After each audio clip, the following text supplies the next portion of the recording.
Disappointing movies of 2016. Any movie Derek liked.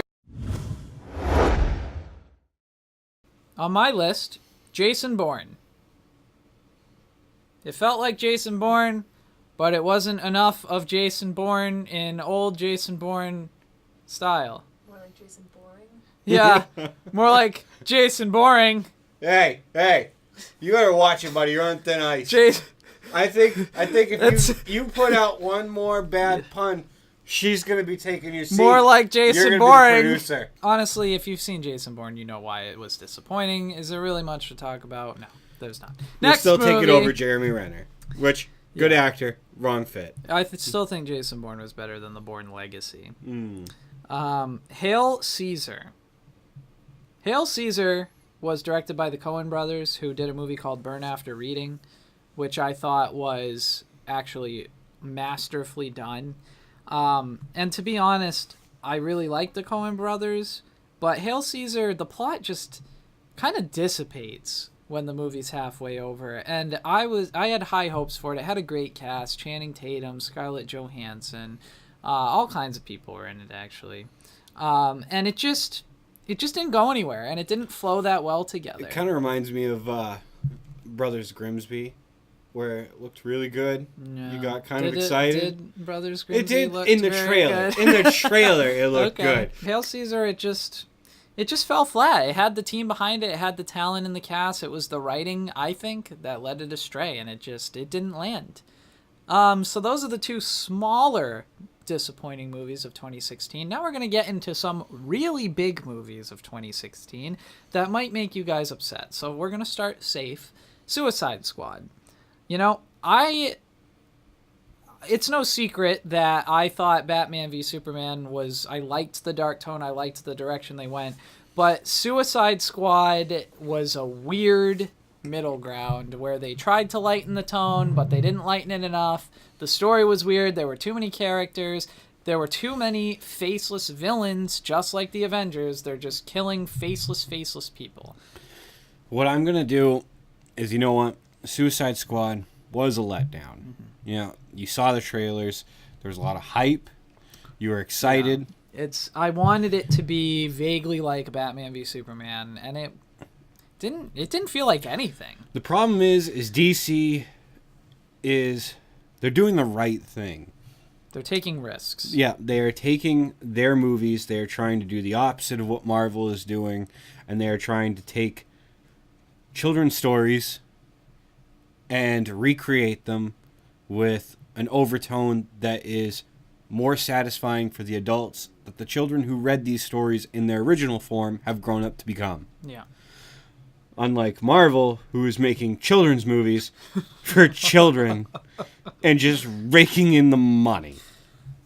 So I will give DC the credit, but well, the plot was a mess of Suicide Squad. It was a mess, but what I'm saying is they made the effort, and I will respect that, but that movie still let me down. I think that the reason why Suicide Squad wasn't as good as it could have been, was because they tried to reel the risk back. Batman v Superman took a lot of risks. It went real dark, real grim, and I liked it. A lot of people liked it, and a lot of people hated it, but at least they created a lot of people who liked it. I haven't met anyone who really, really liked Suicide Squad. Everyone's just like, and don't get me wrong. You know? I'm disappointed because that trailer got me hyped up for something that I did not receive. So, we agree, Suicide Squad, too much going on. You know, they reeled the risk in, honestly, too much. I would have rather had two Batman v Superman type of movies than a weird, like, halfway there movie. And honestly, I think they shouldn't have put Will Smith in it. I liked Will Smith. Oh, no. I thought Don't he did get me it. wrong. I thought he did it well. Don't get me wrong. Will Smith is a phenomenal actor. Phenomenal. I'll tell you a character who did not add to that movie at all, and it's not going to be the one you think. It's Harley Quinn.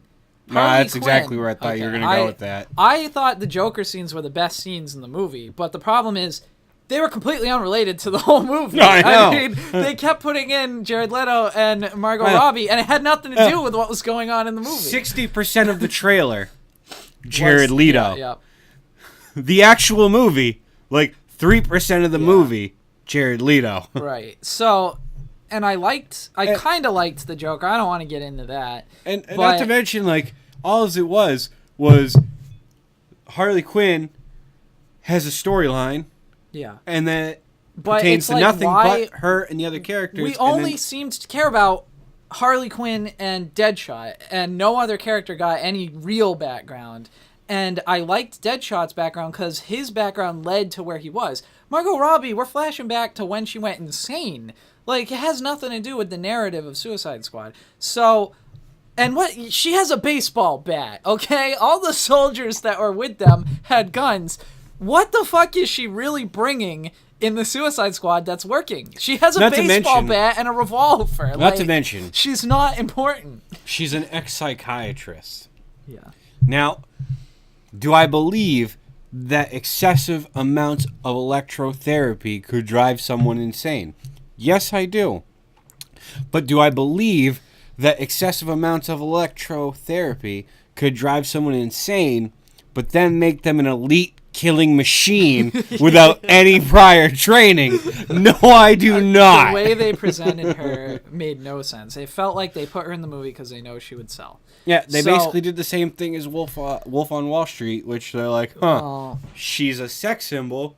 Let's carry it over. So to go back a bit to what you were criticizing about Marvel, so you're saying that which Marvel movies were disappointing in 2016? You're going to say the big one, aren't you?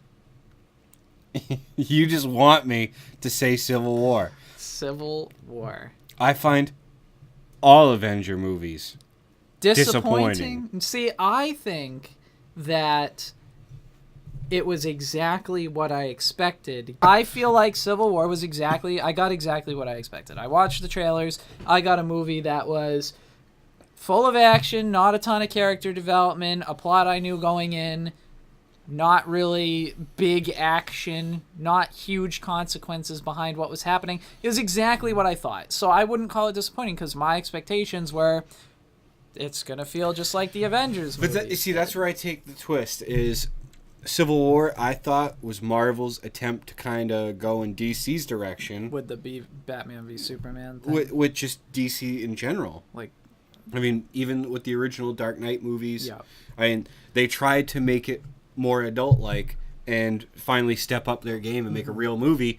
And what they did was they half-assed it. They still basically made it a child's movie. And at the end of the day, yes, you get what you expected if you expect what you expect from Marvel. So that's an interesting point. That's our list. I mean, it's a short list. I think that personally I've done pretty well at picking movies that I thought would be good to see in theaters. So I haven't been disappointed too many times this year. And quite honestly, my biggest disappointment was probably Hail Caesar. And it's just because the people behind it were all so talented. I thought I would get a movie I was really into. So what do you guys think? I mean, obviously we've made quite a bold claim here, calling Civil War out. Our other picks are pretty safe, but Civil War is Civil War pretty... and Marvel in general. Bunch of bitches. So, what do you guys think?